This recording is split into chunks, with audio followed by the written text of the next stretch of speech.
So, Martin, I mean, victory on Sunday for City would take them 16 points clear of Liverpool. Done and dusted, right? Well, yeah. I mean, it'd be the comeback of all time, wouldn't it?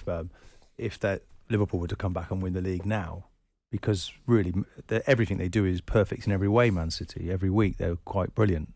Haaland now taking them to another level.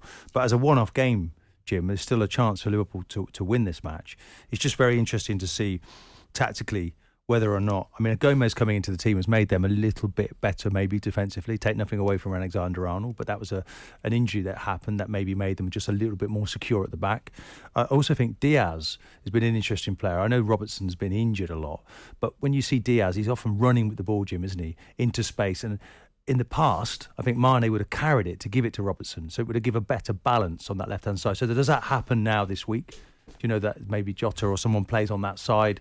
And then you can get the supply lines coming in again down the left. They're more secure on the right. There's so many attacking options for Man City. I can't see them doing what Arsenal did. Tomiyasu did a man-to-man marking job on Salah. I can never see Pep changing his principles. He's not going to change Cancelo now and take him out of there because he's just a wonderful talent. He thinks, okay, I can affect you more going the other way. So tactically, again, we know formally this was the best pressers we've seen in recent years against the best passers.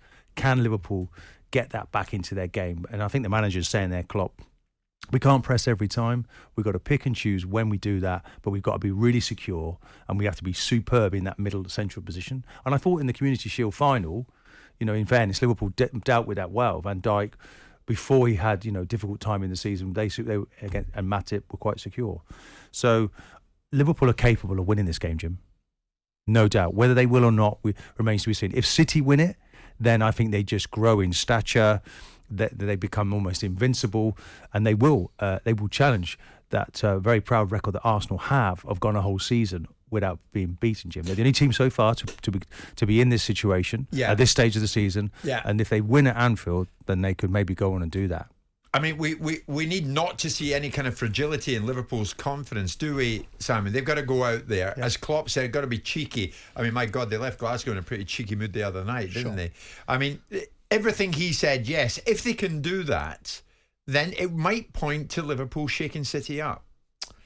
Well, there's nothing to indicate that at this moment in time Liverpool are in a position to do that. Okay, you beat Rangers 7-1 midweek, but that's not reflective of what you're going to be playing against on the weekend. You're playing against a completely different team with a completely different set of quality and ability. So I think it's a very tough game, and I think obviously Liverpool playing at home will give them some degree of impetus, but Manchester City will pass them off the pitch, I think. And I think that they will pass around Liverpool. And at Anfield?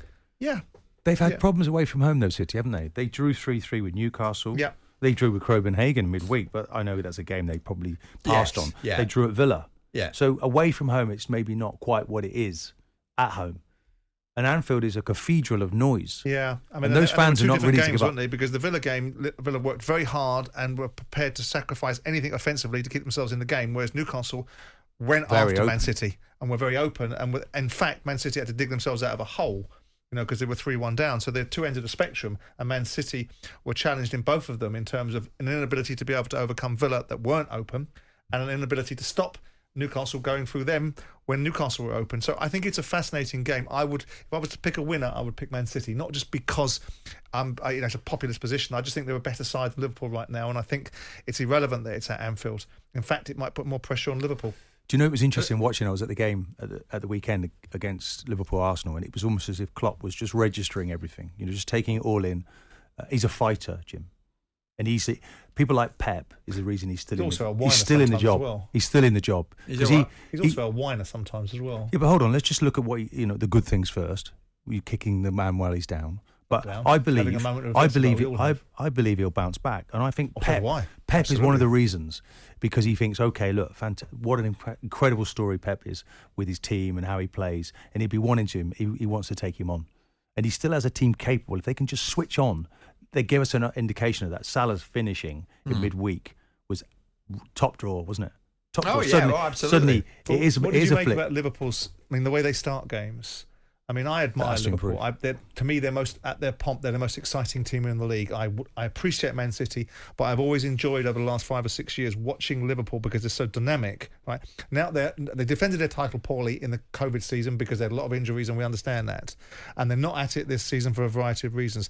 But when I watched the game against Arsenal, defensively they start as if they're asleep at the wheel, and I don't understand because they're going out with the manager's voice in their ears. Well, they pride themselves, don't they, on that? Probably that motivation from their manager is better than none, but they're too casual.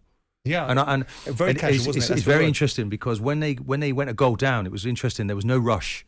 There's no body reaction. It's like, okay, let's take the sting out of this. This could be 2 or 3. So it was very interesting how they tried to manage it at 1-0. And I would have thought there would have been a reaction, a fighter's reaction, and bounce off the ropes and throw a few punches. That didn't happen. So they've got to find that energy, because City, you can be 2 or 3 goals behind very quickly. But City players know this is their toughest game of the season, Jim. Yeah, and they'll be on it. They've rested players nicely. So who do you think will win the game? There you go. Or are you steering towards a draw? I'd like to say it's a draw because I think that's probably what's going to happen. But City are quite capable of going, and if they do win this, Jim, they end any kind of hope of Liverpool winning a Premier League this season. If it's not already gone. If anyone vaguely thinks they can have a casual moment on the weekend against Haaland, then they're going to be the Liverpool midfield awakening. Liverpool midfield has to wake up. Fabinho's not really been at the races, Jim. They need players in there that they can win that battle because they flood that area of the pitch. You think about Cancelo popping into midfield. I agree with you, but victory on Sunday, City would go 16 clear of Liverpool. That's why I think Liverpool will win it. But what do I know? 12:30. Jim White and Simon Jordan.